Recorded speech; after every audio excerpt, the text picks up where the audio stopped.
Eren. You want them to think that you're strong? Exercise restraint. Try protecting Mikasa once in a while.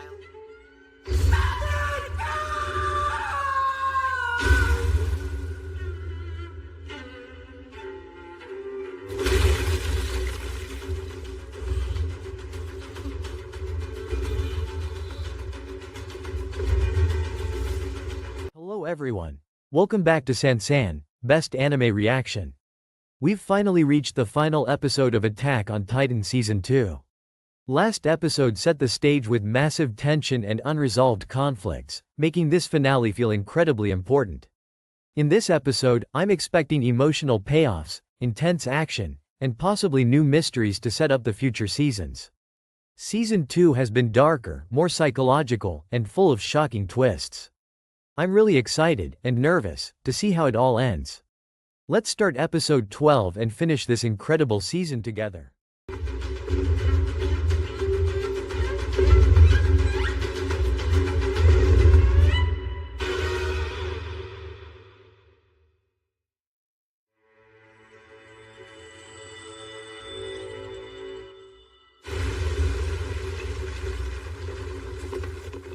Tossing Titans now?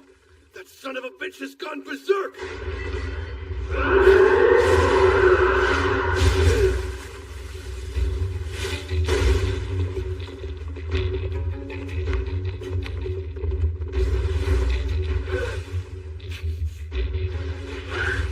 Commander Irvin, I had this all planned out. Why'd you have to go and screw it up?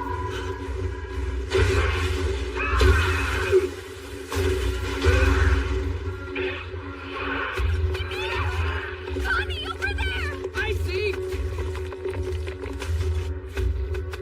Commander! I'm not your objective. Don't waste time on someone who's replaceable. Retrieve Eren and go!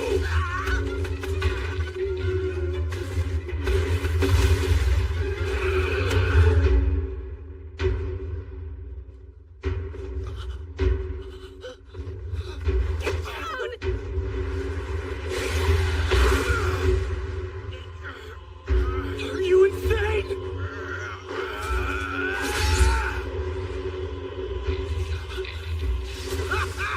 Can you believe this luck? Ha! Crazy, right? Watch me. This is the least that I owe your mother. She'll finally have the vengeance she deserves. Ah! No, Hannes! He needs backup. Alright, grab your ODM gear, tighten your cloak, and maybe prepare a box of emotional tissues, because we are diving headfirst into Attack on Titan Season 2, Episode 12, the episode that doesn't just end a season, but emotionally body slams the audience and then asks, very politely, so, how are you feeling right now? This episode is the kind of finale that laughs softly while everything is on fire. It's loud, quiet, hopeful, hopeless, heroic, tragic, and confusing in the most Attack on Titan way possible. And for a recap video, this episode is absolute gold, because almost every scene gives us something to talk about, analyze, or scream about in the comments. So let's retell this episode like we're sitting together, rewatching it, pausing every 5 seconds to say, wait, did you notice that? The episode opens with the aftermath of chaos. Not the explosive kind, not the flashy Titan on Titan wrestling match we might expect, but the heavy, suffocating quiet that comes after people realize they have lost something important. The scouts are battered, mentally and physically. The mission to rescue Eren didn't go as planned, didn't go cleanly, and definitely didn't go without consequences. The ground itself feels tired. And that tone matters because this episode isn't about winning. It's about surviving what happened and figuring out who you are afterward. We're dropped straight into the reality that the scouts have failed to retrieve Eren from Reiner and Bertholdt. That alone is a nightmare scenario. Eren isn't just a soldier. He's humanity's trump card, the walking question mark that might hold the key to everything. Losing him feels like losing the future. And the way the episode presents this failure is subtle. No dramatic speech, no screaming breakdowns, just exhausted faces and silence. That silence hits harder than any Titan roar. Hange and Erwin immediately shift into damage control mode. This is where the episode reminds us that Attack on Titan isn't just about action, it's about leadership under impossible pressure. Erwin, even while injured, is already thinking several steps ahead. He understands something crucial. Panic will kill more people than Titans ever could. The scouts need information, structure, and a reason to keep moving forward. At the same time, we're shown the emotional wreckage among the younger soldiers.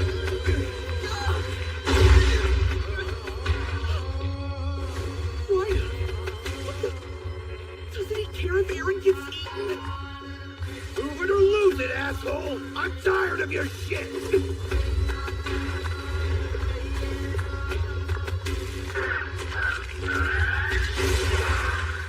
What are you doing? Honestly, hell if I know. Do I trust Rhina? Or gamble on the scouts and hope for the best? Suppose I actually manage to live through this. What good's another day on borrowed time? Life inside the walls will be a nightmare. That's a fact. This may be my only shot at bringing her over to the other side. I'm just one person. I can't protect her forever.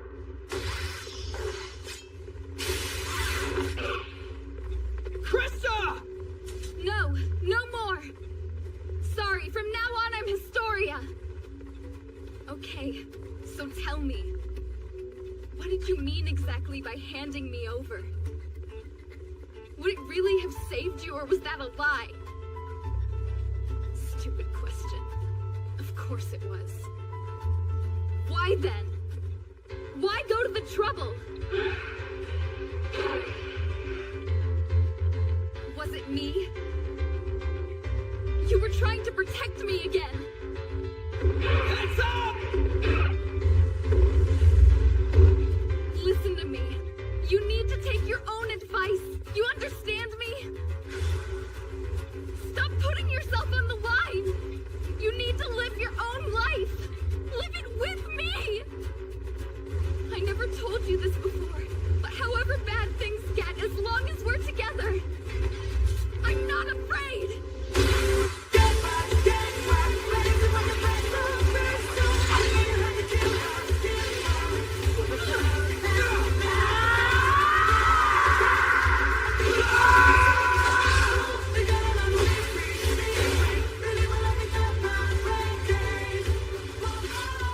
Mikasa, stop! You're in no shape to... My hands! Help me! What'll you do? Come on! I have to be the one who kills that thing! I ain't done with you yet! This one belongs to me! Right here! Eren! Don't go! We have to get you out of here! Not until I've settled the score! Stand back!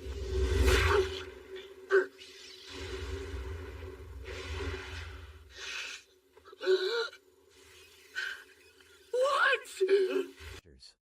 Mikasa, in particular, feels like she's standing at the edge of an emotional cliff.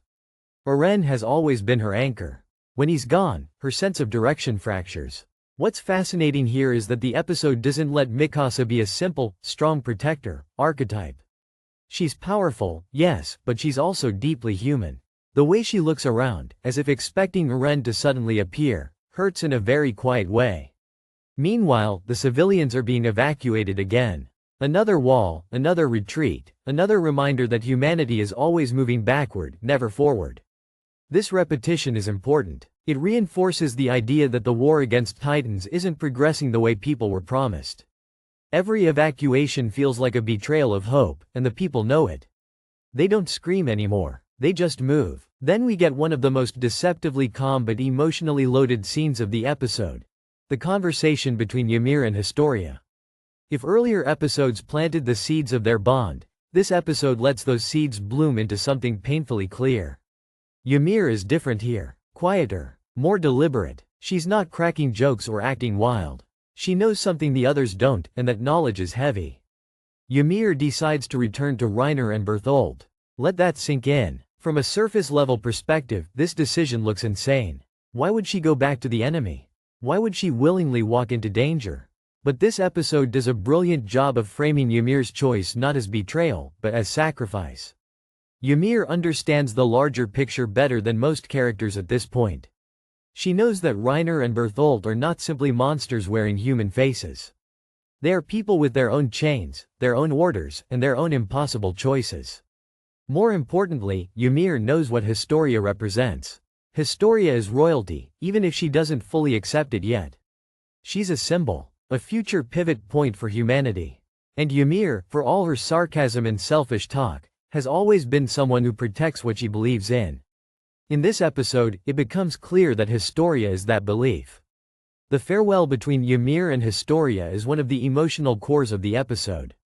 There's no dramatic confession, no long romantic monologue, but everything is there between.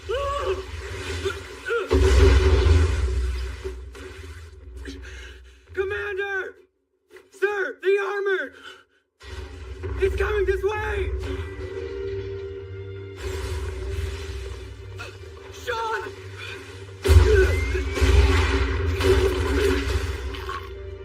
No! Oh God! Stay with me, Sean!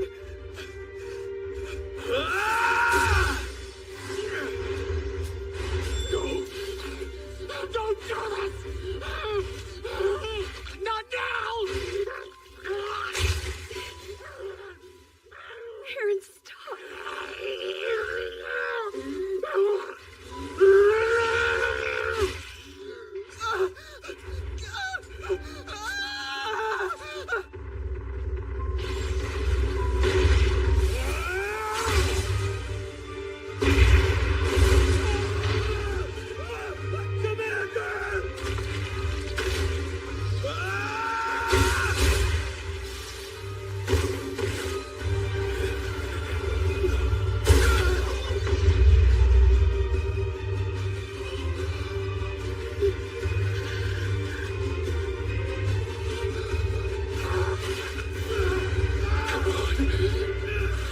Transform, goddammit! Don't let this be for nothing!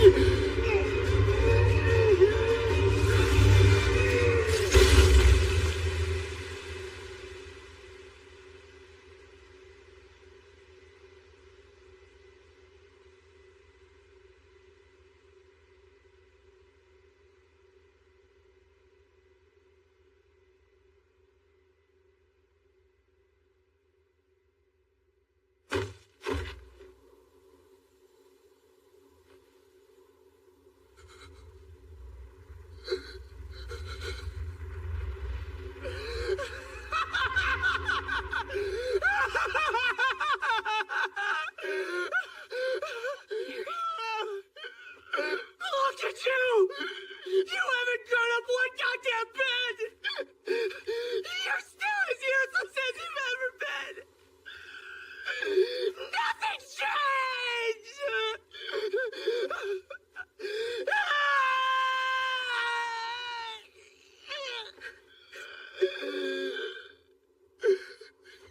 I'm sorry, Mother. I still can't do anything. No matter how hard I try, I'm just a worthless little kid. Aaron.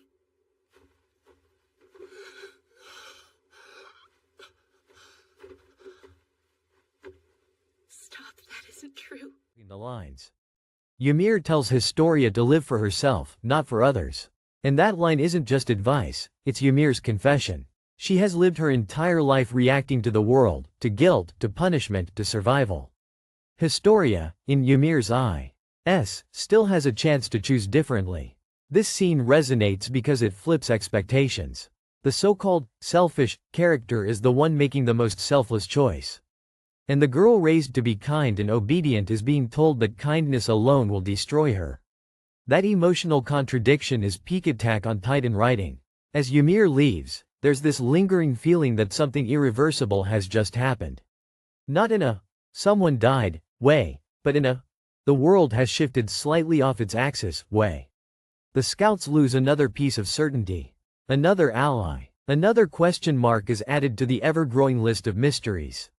From here, the episode transitions into its second major thematic focus, information. Not answers, but fragments.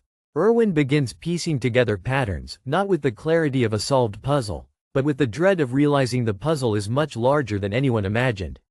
The existence of Titan shifters, their ability to coordinate, their clear goal of capturing Eren, all of it points to a structured enemy. This isn't chaos, this is strategy, and that realization is terrifying. Because a strategic enemy implies planning, hierarchy, and an origin. It implies that Titans aren't just a natural disaster.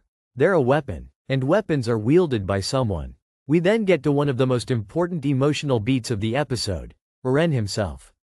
He's physically present only briefly, but emotionally he looms over every scene. Eren's absence forces other characters to define themselves without him. Mikasa must confront the fact that she can't always save him. Armin must face his fear of being powerless without Eren's Titan strength. And the scouts as a whole must question whether relying on a single boy was ever a sustainable plan. The episode quietly asks a brutal question. What happens to humanity if Eren is gone forever? That question isn't answered, and that's the point. Attack on Titan thrives on unresolved dread. As the scouts regroup,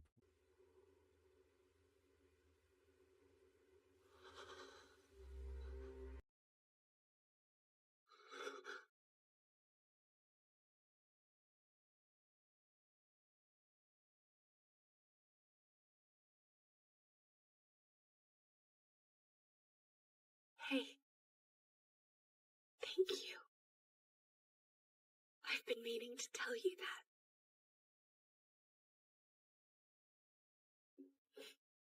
For fighting, for always standing by me. Thank you.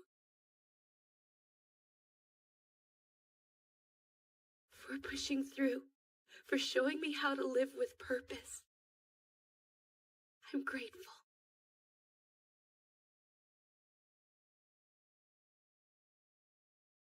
My scarf. For always wrapping it around me. Thank you.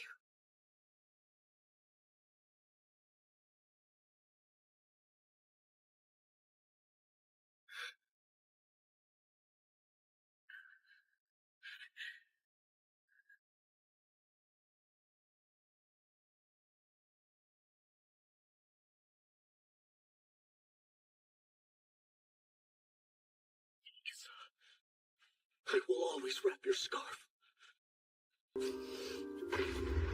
Always and forever. That's a promise.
Exhaustion turn into grim resolve. They don't cheer. They don't celebrate survival. They simply prepare to continue. This tone is essential to the finale. It reinforces that in this world, survival is not victory. It's just permission to keep suffering a little longer. One subtle but powerful moment comes when the scouts reflect on the losses they've suffered. Not just named characters but faceless soldiers. People who believed in the mission. People who followed orders. People who died without understanding why. The episode doesn't linger on each death individually, but it lets their collective absence hang in the air. This is Attack on Titan, reminding us that every grand revelation is paid for in blood. The final stretch of the episode leans heavily into atmosphere rather than action. The music is restrained. The visuals are calm but heavy. It feels like the world is holding its breath. This is intentional. Season 2 doesn't end with a bang. It ends with a warning. And that warning arrives in the form of a revelation delivered not through spectacle, but through quiet horror. We learn that the walls themselves may hold secrets far darker than anyone imagined. The idea that humanity's last refuge might be built on a lie is perhaps the most devastating concept introduced so far. It reframes everything. The walls were never just protection. They were part of the mystery. This moment is chilling because it takes something familiar and turns it into a threat.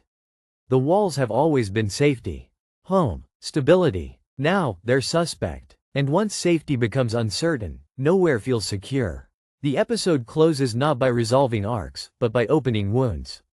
Ymir is gone. Oren is still captive. Reiner and Bertholdt remain enemies we barely understand. The scouts are alive but fractured. And the world feels bigger, darker, and more hostile than ever. From a storytelling perspective, this finale is brilliant because it resists the temptation to offer closure. Instead, it offers perspective. It tells us that Season 2 wasn't about defeating an enemy. It was about realizing how little we know about the war we're fighting. For a recap video, this episode gives you so much to work with. You can talk about Ymir's sacrifice and why it redefines her entire character. You can analyze Historia's emotional turning. I'll be damned. This isn't good. Why'd things have to be this way? Why'd the coordinate have to fall to him? Unless we can get it back, we're finished. No two ways about it.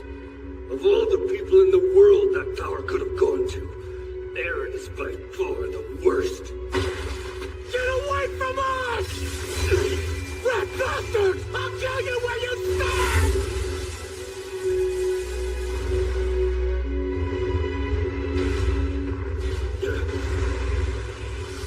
Son of a bitch!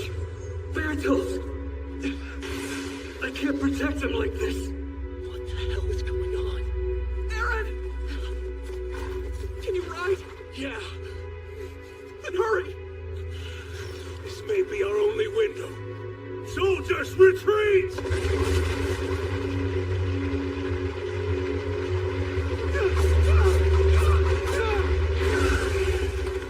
What is it? Hey, Ugly, give it the program! We were given an order!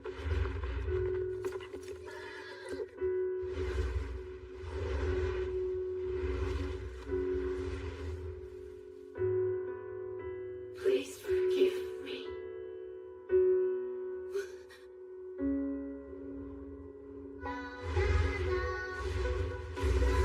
Wait! What are you doing? Let her go! She'll be killed!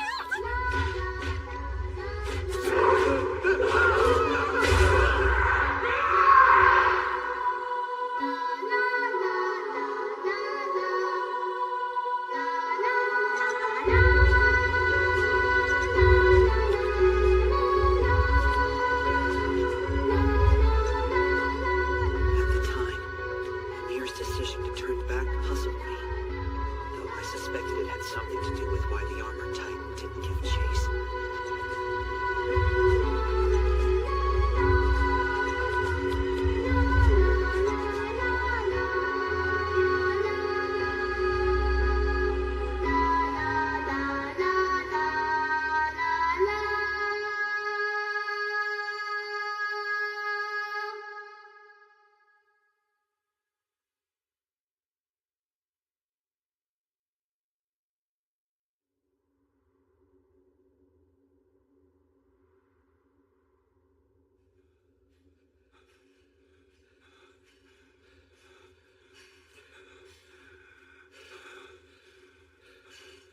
I don't get it. What the hell possessed you to come back? Can't say, really. Probably wasn't the smartest thing. Seemed a little unfair. Point and how it sets her up for future growth. You can break down Erwin's leadership and why his calm is both inspiring and terrifying. You can even dive into the symbolism of the walls and how they represent false security. And most importantly, you can connect with the audience by acknowledging the shared feeling this episode leaves behind. Confusion mixed with awe. Because Season 2 doesn't end by answering questions. It ends by daring the audience to keep watching, knowing full well that the truth will hurt. Attack on Titan Season 2, Episode 12 isn't just an ending. It's a deep inhale before the storm. And if Season 1 taught us to fear the Titans, Season 2 teaches us to fear the truth. And honestly, that might be even scarier. One detail that often gets overshadowed by the big twists and shocking revelations in this episode is Mikasa's internal collapse after Eren is taken away. Not the loud, dramatic kind of breakdown that anime sometimes loves, but the quiet, almost invisible kind that is far more unsettling. Because for the first time since the story began, Mikasa Ackerman is forced to exist in a world where Eren is no longer within her reach. What makes this moment so powerful is how subtle it is. Mikasa doesn't scream. She doesn't cry uncontrollably. She doesn't fall to her knees begging the sky for answers. Instead, she goes silent. And in Attack on Titan, silence is often where the real horror lives. Throughout the series, Mikasa has always been defined by motion. She moves fast, strikes faster, and reacts instantly whenever Eren is in danger. Her entire identity has been built around one core instinct: protect Eren at all costs. That instinct has given her purpose, strength, and direction. But in this episode, that instinct suddenly has nowhere to go. Eren is gone. Not dead, not injured, but taken. Removed from her physical and emotional orbit. And that creates a terrifying void. There's a brief moment where Mikasa looks around the battlefield, not in panic, but in disbelief. Her eyes search not for enemies, but for reassurance. As if she's waiting for someone to say, "This is temporary. We'll get him back immediately." But no one says that. No one can promise anything. And in that silence, Mikasa realizes something she's never had. I sent you guys home empty-handed. Just think of me as a consolation prize. Are you serious? Look at it this way. If you hadn't come to bust up the wall, who knows when my nightmare would have ended. I owed quite a debt. This is me giving back what I took from you. At least somebody knows the shit you've been through. Even if it is only me.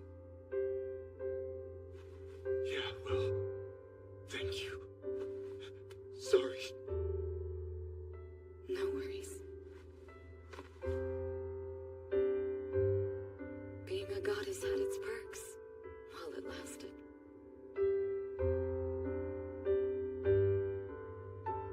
With reports maintaining the likelihood of Wall Rose having been compromised, citizens of the region were forced to take refuge in a subterranean city within the confines of Wall Sina. However, though emergency provisions had been stockpiled for the purpose, with over half the population relying on them, rations could only last at most a week. Beyond that lurked a terrible choice: turn on each other like animals, or face the prospect of starvation. To avoid a humanitarian crisis of catastrophic proportions, within a week of the Titan onslaught, authorities declared Wall Rose secure.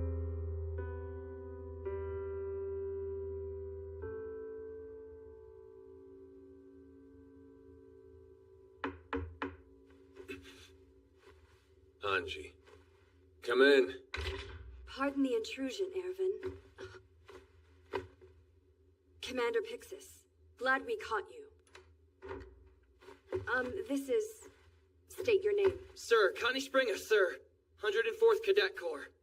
Connie here is originally from Ragako. Ah, yes, where the invasion seems to have begun, correct? Yes, sir. In fact, he's corroborated a valuable piece of evidence in that regard. I think you'll find his story supports our hypothesis. Soldier, if you would.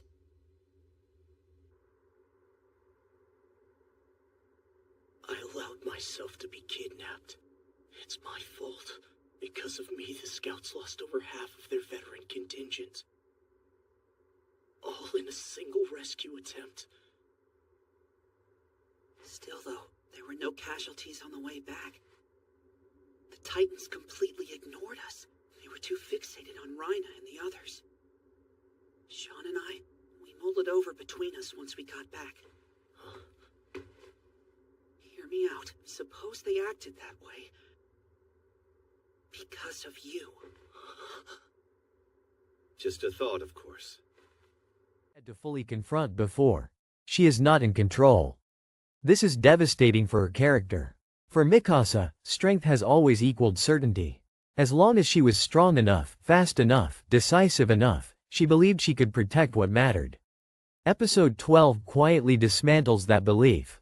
It shows her that even overwhelming strength can fail against systems, secrets, and enemies that operate on a scale far beyond individual power. Reiner and Bertholdt didn't just overpower the scouts physically, they outmaneuvered them strategically. And Mikasa, despite all her skill, couldn't stop that. What's even more heartbreaking is how Mikasa begins to emotionally withdraw afterward. She doesn't lash out at her comrades. She doesn't blame anyone openly. Instead, she internalizes the failure. You can almost feel the unspoken thought forming in her mind. If I were stronger, faster, smarter, Eren wouldn't be gone. That kind of thinking is dangerous, because it turns grief into self-punishment. This moment is crucial for understanding Mikasa's arc going forward. Up until now, she's been a pillar, reliable, unshakable, almost mythic in her battlefield presence. But episode 12 cracks that image just enough to remind us that she's still human. And that humanity is painful. Because humans doubt, humans regret, humans replay moments over and over, wondering what they could have done differently. There's also an important contrast here between Mikasa and the idea of hope within the Scouts. While characters like Erwin and Hange respond to failure by immediately searching for meaning and strategy, Mikasa responds emotionally first. She doesn't see Eren as a weapon or a key to humanity's future. She sees him as Eren, the boy who wrapped a scarf around her and gave her a reason to live. That emotional lens makes her pain more personal, but also more isolating. And this isolation is subtle but significant. Mikasa is surrounded by people, yet she feels alone. No one else can share her exact fear, because no one else's world revolves around Eren in the same way. This doesn't make her weak. It makes her dangerously vulnerable. Vulnerable to despair. Vulnerable to reckless decisions. Vulnerable to defining her worth solely by whether she can save one person. But as far as an explanation, it's about as good as we've got. I'm not saying I envy the position you're in. Maybe all those people really did die for nothing. That all depends on you. If you're really worth the sacrifice, you'd better prove it. There's no time for second guessing.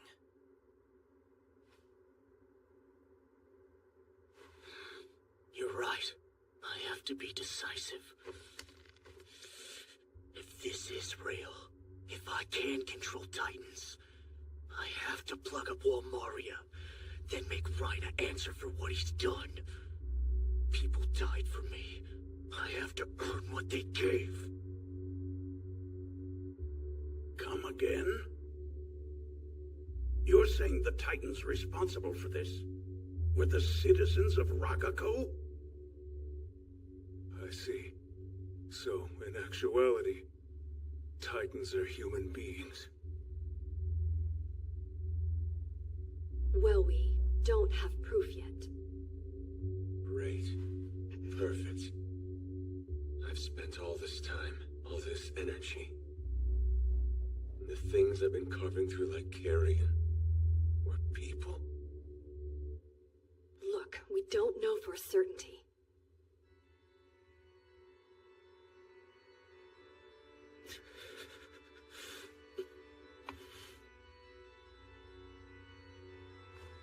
Now what? Excuse me. What's with that smile?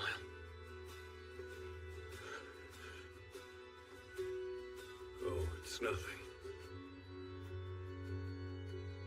Just seems to me we've taken one more step toward the truth. Wow, one whole step, huh? At this pace, we'll run out of people before we actually reach it. Not a good rate of return. Everything comes at a price. One day we'll get close enough to break through. The wall barring us from the truth will tumble.